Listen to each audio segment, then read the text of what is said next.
శ్రీ విఘ్నేశాయ నమః. శ్రీ గురుభ్యో నమః. మహాసరస్వత్యై నమః. నమస్కారం అండి. ఈరోజు కర్కాటక రాశి వారికి డిసెంబర్ మాసంలో ఎలా ఉండబోతుంది, వారికి లాభాలేంటి నష్టాలేంటి అనే అంశం గురించి మాట్లాడుతున్నానండి. ఈ కర్కాటక రాశి వారు ఎవరైతే ఉంటారో పునర్వసు 1వ పాదం, పుష్యమి 4 పాదాలు, ఆశ్లేష 4 పాదాలు కలుపుకుంటే కర్కాటక రాశిలోకి వస్తారు. వీరి గ్రహ సంచారం వల్ల ఈ మాసంలో రవి పంచమంలో ఉన్నాడు. 5వ ఇంట రవి ఉన్నప్పుడు మనకు అంత పెద్దగా ఆర్థికంగా ఏమీ లాభం ఉండదు. పుత్రుల వల్ల ఎంతో అంతో వచ్చే అవకాశం ఉంది. ఇకపోతే కుజుడు 6వ స్థానంలో ఉన్నాడు.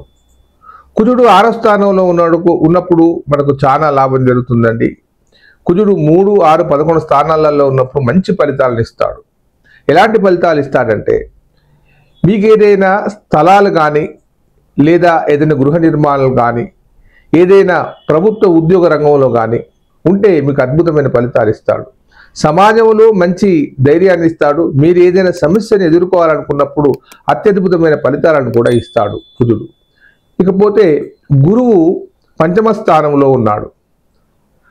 గురువు పంచమ స్థానంలో ఉన్నప్పుడు మనకు ఆర్థికంగా బాగా వెసులుబాటు అవుతుంది. చిన్న చిన్న వ్యాపారాలు చేసేవారు వారందరికీ కూడా మంచి లాభాల బాటలు నడుస్తూ ఉంటాయి. నూతనంగా వ్యాపారాలు ప్రారంభించాలనుకున్న వారు ఎవరైనా ఉంటే వారికి చాలా మంచిది. విద్యార్థులకు మంచి అనుకూలమైన ఫలితం ఉంటుంది. మానసికమైన వికాసం లభిస్తూ ఉంటుంది. మీకు రావాల్సిన వ్యాపార రంగంలో రావాల్సిన ఆర్థిక లావాదేవీలన్నీ కూడా సరి అవుతాయి. ఇకపోతే గురువు 12వ స్థానంలో ఉన్నాడు. గురువు 12వ స్థానంలో ఉన్నప్పుడు అంత పెద్దగా ఏమీ లాభం ఉండదు, నష్టము ఉండదు. ఈ కర్కాటక రాశి వారు ఎవరైతే ఉన్నారో వారికి చెప్పాలంటే వివాహ బలం లేదని చెప్పవచ్చును. వివాహ సంబంధాలు వస్తూ ఉంటాయి, పోతూ ఉంటాయి, కానీ ఏవి సరిగా మీకు అందుబాటులోకి రావు. ఇకపోతే శుక్రుడు పంచమ స్థానంలో ఉన్నాడు. శుక్రుడు పంచమ స్థానంలో ఉన్నప్పుడు ఆర్థిక వెసులుబాటుతో పాటు విందులు, వినోదాలు, నూతన వస్త్రాలు, మీ యొక్క సంతానం నుంచి మీకు ఆర్థికంగా మంచి జరిగే అవకాశాలు చాలా ఉంటాయి. మీరు ఎదురు చూస్తున్న మీ అబ్బాయిల ఎదుగుదల, ఏదైనా ఉద్యోగం గురించి కానీ ఆ శుభవార్తలు వినే అవకాశాలు ఉంటాయి. ఇకపోతే శని భగవానుడు 9వ స్థానంలో ఉన్నాడు. శని భగవానుడు 9వ స్థానంలో ఉన్నప్పుడు భాగ్యాధిపతి అయిన శని మీకు అంత పెద్ద లాభాన్ని ఏమి చేకూర్చడు, అలాగని నష్టాన్ని కూడా ఏమి చేకూర్చడు. మిమ్మల్ని ఒక గాడిలో పెడతాడు. ఇకపోతే రాహు అష్టమంలో ఉన్నాడు. మానసికమైన ఇబ్బందులు జరిగే అవకాశాలు ఉన్నాయి.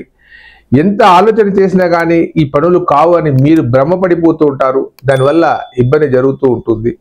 ఇకపోతే చివరిగా కేతువు 2వ స్థానంలో ఉన్నాడు. కేతువు 2వ స్థానంలో ఉన్నా కానీ రాహు ఏదైతే చేస్తాడో కేతు అదే చేస్తాడు. అది చాలా ఇబ్బందిదాయకంగా అనిపిస్తూ ఉంటుంది. ఇక ఇది గ్రహ సంచారం వల్ల జరిగే సంఘటనలు. ఎవరైతే కర్కాటక రాశి వారు ఉంటారో, పునర్వసు 1వ పాదం వారు ఎవరైతే ఉంటారో వారికి శని మహర్దశ జీవితం గురుమహర్దశతో జీవితం ప్రారంభమవుతుంది. గురువు 7 సంవత్సరాలు ఉంటాడు. అటు తర్వాత శని 19 సంవత్సరాలు, అంటే 26 సంవత్సరాల వరకు వారికి గురుమహర్దశ ఉంటుంది. బుధుడు 17 సంవత్సరాలు, అంటే 36 సంవత్సరాల వారికి బుధమహర్దశ నడుస్తుందని అర్థం. ఇకపోతే పుష్యమి 4 పాదాల వారు ఎవరైతే ఉంటారో ఈ పుష్యమి 4 పాదాల వారికి శని మహర్దశ నడుస్తూ ఉంటుంది. ఈ శని మహర్దశ 19 సంవత్సరాలు, తర్వాత బుధుడు 17 సంవత్సరాలు ఉంటాడు. చివరిగా ఆశ్లేష 4 పాదాల వారు ఎవరైతే ఉంటారో బుధుడు 17 సంవత్సరాలు ఉంటాడు. కేతు 7 సంవత్సరాలు ఉంటారు. ఈ కర్కాటక రాశి వారికి ఈ మాసంలో అంత చెప్పుకోదగ్గ ఫలితాలు ఏమి లేవు.